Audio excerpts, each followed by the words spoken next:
BJP के अमित शाह को ऐसे ही नहीं चाणक्य कहा जाता है। बीजेपी के रणनीतिकार है अमित शाह और ऐसी चक्रव्यूह रच रहे हैं, ऐसा जातीय समीकरण तैयार कर रहे हैं कि अब की बार महागठबंधन जो है देखती रह जाएगी।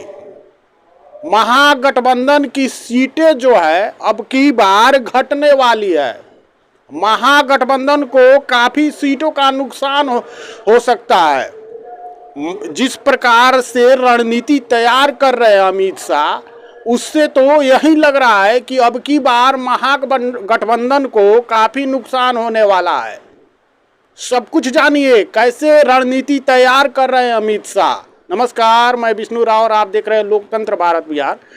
चैनल पर नया है तो चैनल को सब्सक्राइब जरूर करें और वीडियो को ज़्यादा से ज़्यादा लाइक और ज़्यादा से ज़्यादा शेयर करें। अमित शाह को बीजेपी का रणनीतिकार चाणक्य ऐसे ही नहीं कहा जाता है।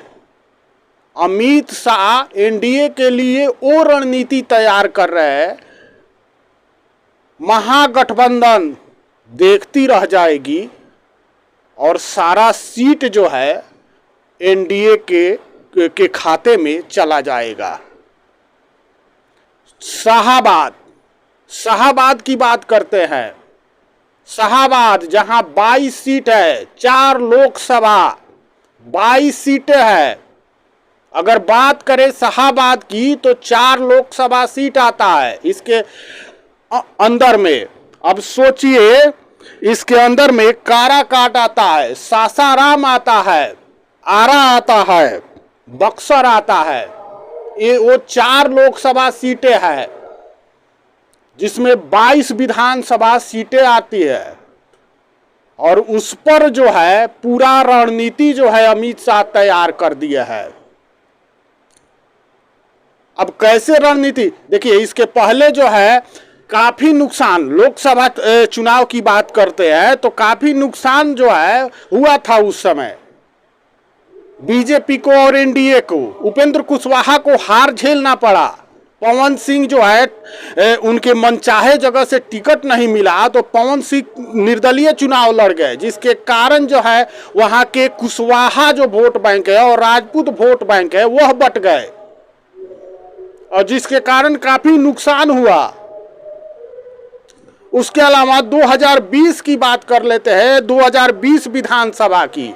उस समय एनडीए के साथ ना चिराग पासवान थे और ना उपेंद्र कुशवाहा थे, जिसके कारण जो है एनडीए को भारी नुकसान झेलना पड़ा। अब सोचिए उस समय 22 सीटों में महज 2 सीट जो है वह एनडीए को मिला था, 1 सीट जो है बहुजन समाज पार्टी को मिला था और 19 सीट जो है महागठबंधन के खाते में चला गया था। अब सोचिए, आपको क्या लगता है कि शाहाबाद में केवल महागठबंधन के ही वोटर है? ऐसी कुछ भी नहीं है, ऐसा कुछ भी नहीं है। वहां एनडीए का भी मजबूत वोट बैंक है, लेकिन फिर भी एनडीए को हार झेलना पड़ा। अब सोचिए, आखिर क्यों मजबूत वोट बैंक होते हुए भी एनडीए को हार क्यों झेलना पड़ा? अब सबसे पहले इस तस्वीर को भी देख लीजिए। अभी पवन सिंह को लाया गया है। अब पवन सिंह उपेंद्र कुशवाहा को हराने में सबसे बड़ी भूमिका निभाई। वहां माले के जो अभी एमपी सांसद जीते हैं उनको जिताने में मुख्य भूमिका पवन सिंह की रही। उस पवन सिंह को फिर से लाया गया है। पवन सिंह अमित शाह से मिले, उपेंद्र कुशवाहा से छोटे भाई की तरह मिल रहे हैं। कई वहां पे एनडीए और बीजेपी के कई नेता वहां पे मौजूद थे जब पवन सिंह मिले। कहा जा रहा है कि 5 अक्टूबर को पवन सिंह जो है वो बीजेपी ज्वाइन कर लेंगे। अब सोचिए पवन सिंह को क्यों लाया जा रहा है। अब खेल देखिए कहां से चल रहा है। आरके सिंह, सुशील सिंह, आरके सिंह आरा से चुनाव हारे, वहीं सुशील सिंह जो है औरंगाबाद से चुनाव हारे। अब कहीं ना कहीं आरके सिंह और सुशील सिंह के हार का कारण क्या था? तो उसका भी कारण पवन सिंह ही थे। पवन सिंह जो है वह काराकाट से चुनाव लड़ गए और वहां पे जो है राजपूत वोटर जो है एकजुट हो गए और इसका जो है विपरीत मैसेज गया।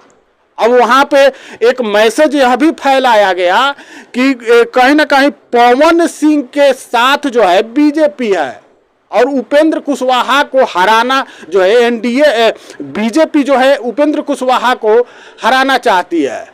और यही मैसेज फैला जिसके कारण जो है जितने भी कुशवाहा वोटर से वह जो है एकजुट हो गए और इस यही कारण है कि जो है आरके सिंह को हार झेलना पड़ा, सुशील सिंह को हार झेलना पड़ा। कहीं ना कहीं पवन सिंह बड़ा फैक्टर बने, पूरा चुनाव ही बदल कर रख दिए पवन सिंह।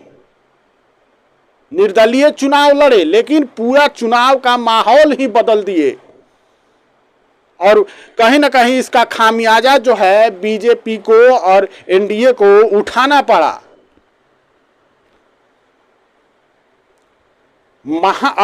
अब आपको हम समझाते हैं कि कैसे वहां पे महागठबंधन के इतने विधायक है, 19 विधायक, 22 विधायकों में 19 विधायक कैसे महागठबंधन? क्या महागठबंधन का वहां वोटर है ज्यादा? क्या एनडीए का वोटर नहीं है वहां पे? समझिए इसको, ऐसा कुछ भी नहीं है कि महागठबंधन का वहां वोटर ज्यादा है और एनडीए का नहीं है। एनडीए का मजबूत वोट बैंक है लेकिन टूट के वजह से महागठबंधन को वहां जीत मिली। 2020 की बात करते हैं, 2020 की हम बात करेंगे तो उस समय उपेंद्र कुशवाहा साथ नहीं थे, चिराग पासवान साथ नहीं थे, जिसके कारण उस समय कुशवाहा वोट जो है वह टूट गया। चिराग पासवान नहीं थे साथ में, पिछड़ों का वोट नहीं मिला, जिसके कारण देखिए 2020 में जो है 22 में से 19 महागठबंधन ले गया। अब पूरा आंकड़ा उठाकर आप देखिएगा तो कहीं ना कहीं चिराग पासवान की जो लोजपा थी उनके जो उम्मीदवार थे 15, 20, 30 हजार वोट वो लोग ले रहे थे। उपेंद्र कुशवाहा के पार्टी के जो उम्मीदवार थे वो भी 20, 25, 30 हजार वोट ले रहे थे। वहीं जेडीयू या बीजेपी से जो उम्मीदवार थे वह भी 50,000 वोट ले रहे थे, 40,000, 50,000 वोट लिए थे 2020 में। अब सब वोटों को जोड़िएगा तो कम से कम 80 से 90 हजार, यानी चिराग पासवान के लोजपा के वोट को अगर जोड़िएगा, उपेंद्र कुशवाहा के वोट को अगर जोड़िएगा, बीजेपी या जेडीयू का जो शाहाबाद में जिस सीट पर इनके उम्मीदवार थे उनके अगर वोट को जोड़िएगा तो 80 से 90 हजार वोट हो जाता है। जबकि राजद के जो उम्मीदवार वहां पे जीत हासिल किए उनका वोट 50 से 60 हजार था, यानी 55 से 60 हजार में राजद के जो उम्मीदवार थे, महागठबंधन के जो उम्मीदवार थे वह जीत गए। यानी जीत का कारण था कि चिराग पासवान जो है एनडीए से अलग थे, जीत का कारण था उपेंद्र कुशवाहा अलग थे, कुशवाहा वोट जो है टूट गया। और इसी को जोड़ने पर जो है अमित शाह काम कर रहे हैं। अब की बार देखिए किस प्रकार से रणनीति जो है तैयार कर रहे हैं अमित शाह। उनके साथ अब की बार चिराग पासवान है, उनके साथ जीतन राम मांझी है, उनके साथ उपेंद्र कुशवाहा है।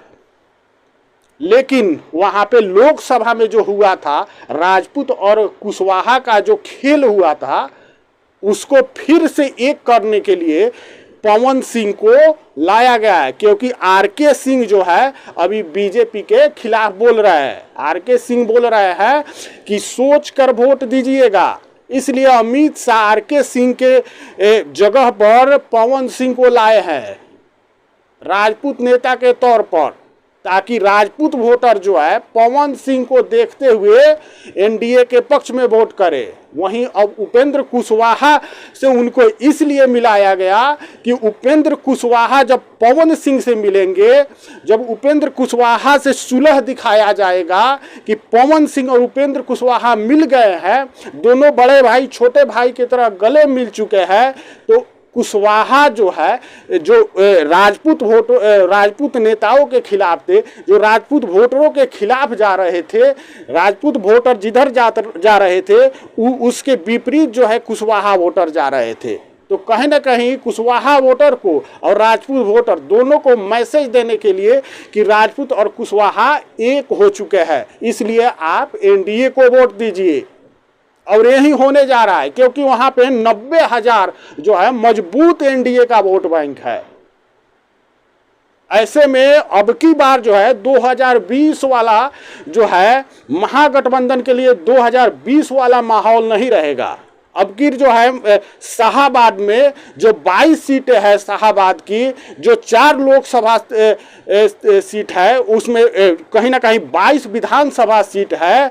ऐसे में यहाँ से सीट अब की बार निकालना महागठबंधन के लिए बड़ी चुनौती होगी, क्योंकि जिस प्रकार से अमित शाह ने पूरा जातीय समीकरण तैयार किया है, उससे तो यही लग रहा है कि अब की बार जो है महागठबंधन को 2 या 3 सीट मिले, और जो महागठबंधन को मिला था वह 19 सीट अब की बार एनडीए को मिल जाए, क्योंकि एनडीए का वोट बैंक जो है वहां पे मजबूत है।